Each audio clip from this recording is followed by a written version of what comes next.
तो आज की इस वीडियो में हम जानने वाले हैं कि रियल एनालिसिस है क्या। ठीक है, मतलब इससे क्या इसके पास इसके पीछे क्या मोटिवेशन है, या इसे ये क्या बताना चाह रहा है, इसे करते पढ़ते क्यों है, इससे एक फायदा क्या होने वाला है। पहले पहले तो जान लो कि ये स्टूडेंट कौन स्टूडेंट देखेगा।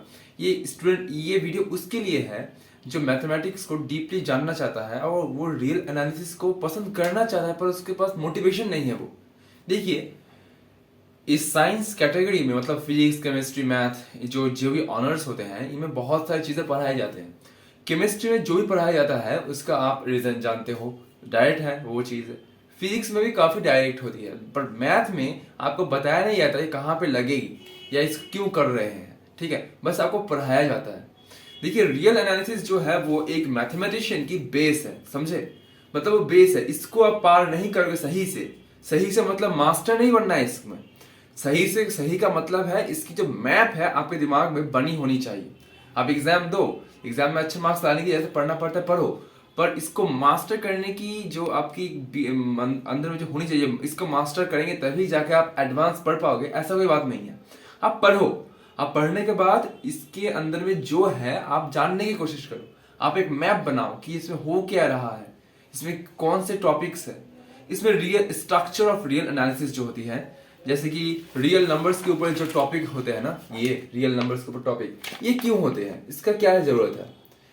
उसके बाद एक्सियम्स क्यों दिए गए हैं, मतलब रियल नंबर की जो एक्सियम है उसका क्या मायने हुआ, उसको क्यों बनाया गया, उसका टोपोलॉजी का इसमें क्या इंपॉर्टेंस है। काफी इंपॉर्टेंट थ्योरम्स है, जैसे कि आपके इंटरमीडिएट वैल्यू थ्योरम हो गए, ठीक है, मोनोटोन कन्वर्जेंस थ्योरम हो गई। इन सभी को पढ़ने के बाद आप मेजर थ्योरी में जा सकते हो। ठीक है, वो असली में मॉडर्न रियल एनालिसिस है मेजर थ्योरी के साथ जो पढ़ाते हैं। उसके बाद आप जाओगे कॉम्प्लेक्स एनालिसिस में। आप डायरेक्ट भी जा सकते हो, मेजर थ्योरी करने के बाद ही जो आप कॉम्प्लेक्स एनालिसिस पढ़ोगे, ऐसी कोई बात नहीं है। लेकिन रियल एनालिसिस बेस है सबका, ये फर्स्ट कोर्स होती है हर मैथमेटिशियन के लिए। लेकिन हम इसकी इंपॉर्टेंस को नेग्लेक्ट करते हैं, और जब आगे बढ़ते हैं तब हमें लगता है कि कोई हमें पीछे खींच रहा है, वो और कुछ नहीं बल्कि lack of knowledge of real analysis है। ठीक है, तो रियल एनालिसिस होता क्या है। एक्चुअली रियल एनालिसिस एक ऐसी सब्जेक्ट है जहां पे आप फंक्शंस को स्टडी करते हो, जो फंक्शंस रियल नंबर से रियल नंबर तक जाती हो, मतलब ऐसी फंक्शंस जो रियल नंबर्स को रियल नंबर में भेजती हो। हाँ, ऐसा भी है कि डोमेन रियल नंबर नहीं भी हो सकती है, कभी कभी शॉर्टर डोमेन भी हो सकती है। ठीक है, तो डोमेन के ऊपर डिपेंड करके भी फंक्शंस की कुछ क्वालिटीज चेंज होती हैं। जैसे कि हम जानते हैं इंटरमीडिएट वैल्यू थ्योरम में हमें कॉम्पैक्ट सेट चाहिए, मतलब क्लोज इंटरवल, उसके बिना ये थ्योरम पॉसिबल नहीं है।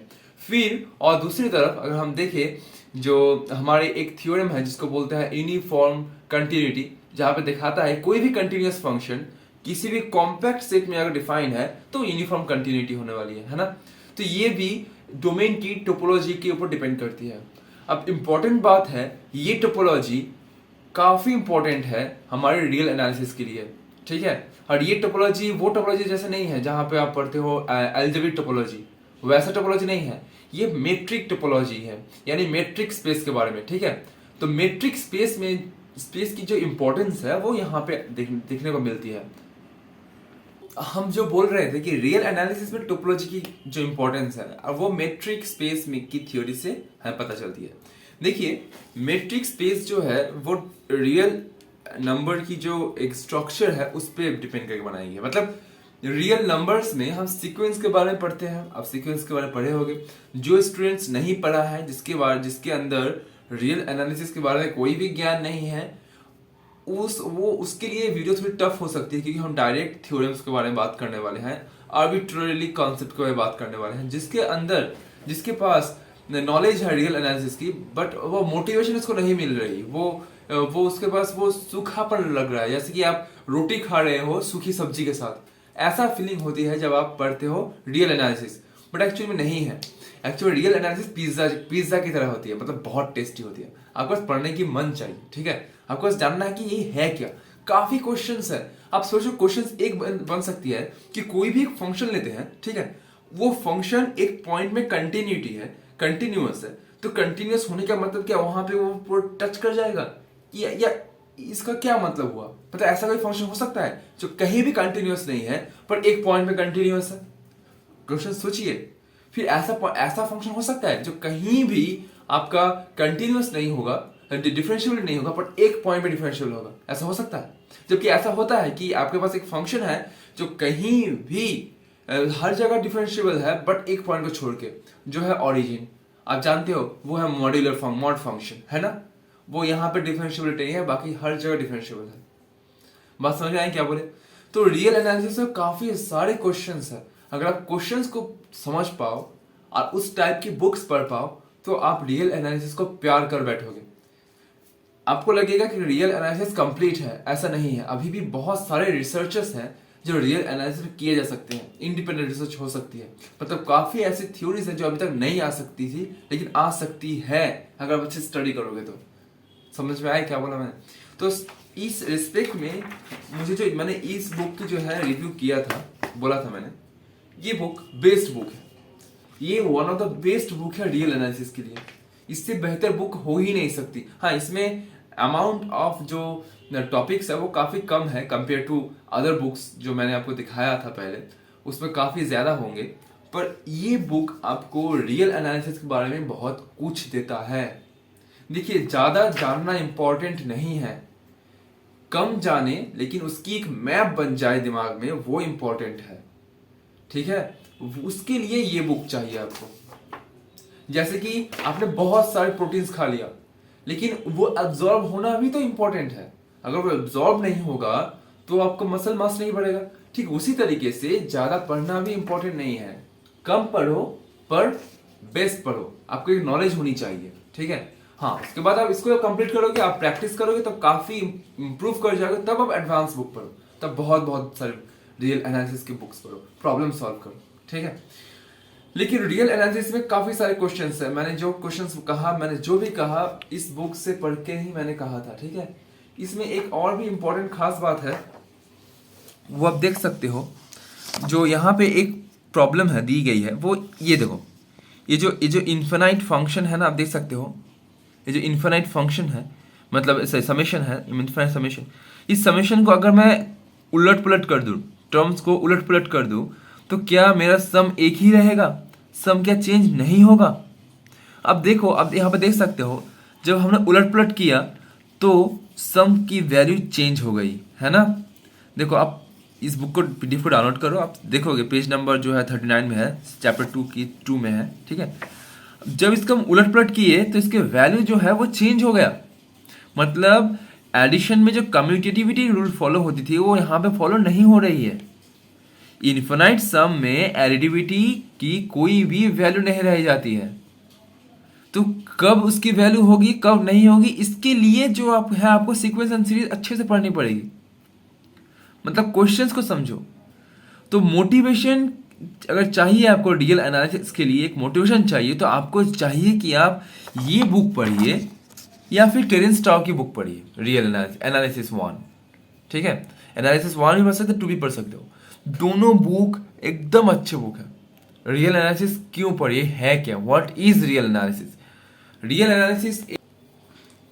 रियल एनालिसिस एक ऐसी थ्योरी है जहां पे आप फंक्शंस के बारे में जानते हो, फंक्शंस की प्रॉपर्टी के बारे में जानते हो, और इसी प्रॉपर्टी को जानने के लिए आपको रियल नंबर्स की स्ट्रक्चर्स को पढ़ना पड़ता है। इसीलिए आपको एक्सियम्स ऑफ रियल नंबर्स पढ़ने पड़ते हैं। बहुत स्टूडेंट्स सोचते हैं कि एक्सियम्स ऑफ रियल नंबर्स को जानना इजीली इंपॉर्टेंट है कि आप रियल नंबर्स को स्ट्रक्चर कर पाओ, बना पाओ। ये एक मैथमेटिशियन के लिए इंपॉर्टेंट नहीं है। मैथमेटिशियन का काम बस यही है कि उस एक्सियम से आप रियल एनालिसिस की प्रॉपर्टीज के बारे में जानो और उसको अप्लाई करो। अगर आप लॉजिशियन बनना चाहते हो, लॉजिकली आप बिल्ड करना चाहते हो मैथमेटिक्स को, फाउंडेशन बनाना चाहते हो सही से, तो आप स्टडी कर सकते हो उस तरीके से कि आपके पास कुछ भी नहीं है, बस कुछ एक एक्सियम से, मतलब एक्सियम्स ऑफ सेट थ्योरी से आपने नेचुरल नंबर बनाया, फिर नेचुरल नंबर से आपने रैशनल नंबर बनाया, फिर रैशनल नंबर से आपने रियल नंबर्स बनाए। आपने देखा कि इसमें वो सारे प्रॉपर्टीज फॉलो कर रही है जो एक रियल नंबर फॉलो करती है। ये एक लॉजिशियन की बात है। एक मैथमेटिशियन ऐसे नहीं सोचता, सोच भी सकता है, ऐसा नहीं बोला कि मैं कोई रिजिड स्ट्रक्चर नहीं बना रहा, ठीक है? अगर आप वो करने जाओगे तो रियल एनालिसिस की मेन जो टॉपिक्स है, आप उसमें आते आते आपको बहुत देर हो जाएगी। वो बाद में करना, कर सकते हो, आप फ्री टाइम में भी कर सकते हो, पर फिलहाल आप ये कीजिए कि जो रियल नंबर्स है उसकी इंपॉर्टेंस क्या है। रियल नंबर पढ़ने से आपको रियल नंबर्स की प्रॉपर्टीज के बारे में पता चलती है, जिससे आप उसकी फर्दर डेवलपमेंट कर सकते हो। जैसे कि रियल नंबर्स की प्रॉपर्टीज को पढ़ने के बाद हमने उसको सीक्वेंस में अप्लाई किया, और सीक्वेंस से हमने उसको लिमिट में बना मतलब लेके गया, उसको लिमिट में लेके गए, फिर लिमिट से कंटिन्यूटी में। देखो इस दौरान में हमने रियल नंबर्स की वो प्रॉपर्टीज को यूज किया। ठीक है, बात समझ रहे हो क्या बोल रहा हूँ मैं? मतलब रियल नंबर से पढ़ाया जाता है वो इसीलिए पढ़ाया जाता है ताकि आप इस पाथ में स्मूथली जा सको, आपके अंदर कोई डाउट ना रहे कि मैं क्या कर सकता हूँ, क्या ये हो सकता है।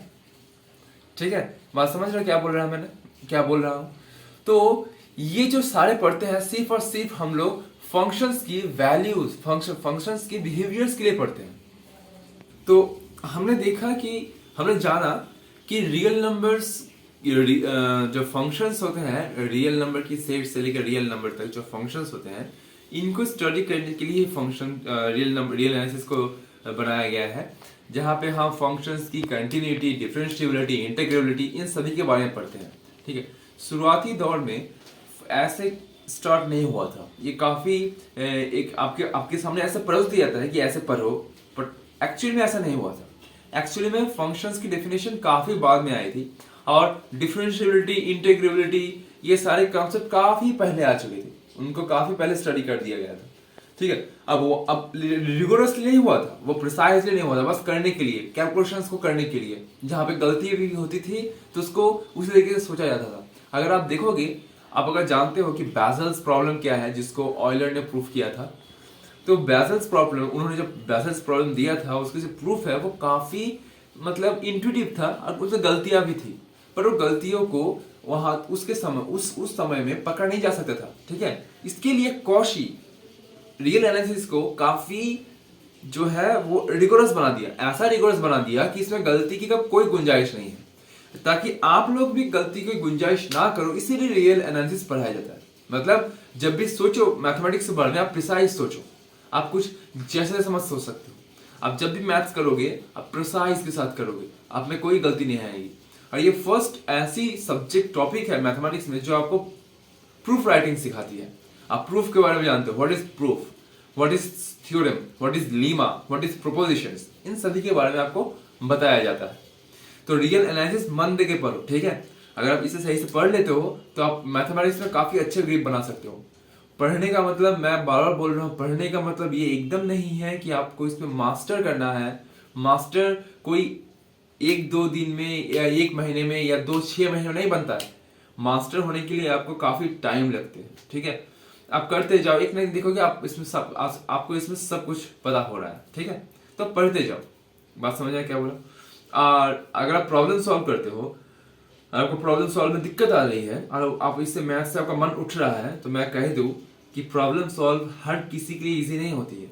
हर मैथमेटिशियंस के लिए प्रॉब्लम सॉल्व करना काफी चुनौती भरी होती है। कोई ऐसी नहीं है कि आप मैथमेटिक्स में गया आप प्रॉब्लम सॉल्व कर रहा है मैथमेटिशियंस, ऐसे नहीं होते हैं। वो भी इंसान है, तुम भी इंसान हो। ठीक है, प्रॉब्लम सॉल्व करना हर एक के लिए चुनौती होती है, पर उससे हार जाते हैं जो और नहीं करते हैं, वो मैथमेटिशियन नहीं है। मैथमेटिशियन वो होते हैं जो हारते नहीं है, फिर से आते हैं मैथमेटिक्स उस प्रॉब्लम सॉल्व करने के लिए। बात समझ रहे हो? तो जो ना छोड़े मैथमेटिक्स को वो है मैथमेटिशियन। बात समझ में आया क्या बोला मैंने? तो मिलते हैं अगली वीडियो में, फिलहाल के लिए इतना ही। और ऐसे ही मैथमेटिक्स के ऊपर वीडियो पाने के लिए हमारे चैनल को सब्सक्राइब कीजिएगा और वीडियो को शेयर कीजिएगा, ताकि सारे स्टूडेंट्स को पता चल सके कि ये रियल एनालिसिस है क्या। और भी डिटेल्स वीडियो के लिए आप कमेंट में हमें जना सकते हो। मैं और भी डिटेल बना सकता हूँ जहाँ पे आपको समझाऊंगा ये टॉपिक को, इस थ्योरम की क्या इंपॉर्टेंट है, इस थ्योरम्स की क्या इंपॉर्टेंट है, इसमें टोपोलॉजी कहाँ काम में आ रही है। मैं इस सारे इंपॉर्टेंट चीजों को समझाऊंगा, या आप खुद टॉपिक्स को दे सकते हो कि सर ये टॉपिक को आप कंप्लीट करवा दीजिए, इस टॉपिक के बारे में कुछ बोलिए। ठीक है, जैसे इंटरमीडिएट वैल्यू थ्योरम क्या हुआ, आप उसके बारे में कुछ बताइए। ऐसे ही कुछ के लिए आप कमेंट कर सकते हो, मैं पक्का वो वीडियो बना के दूंगा आपके लिए।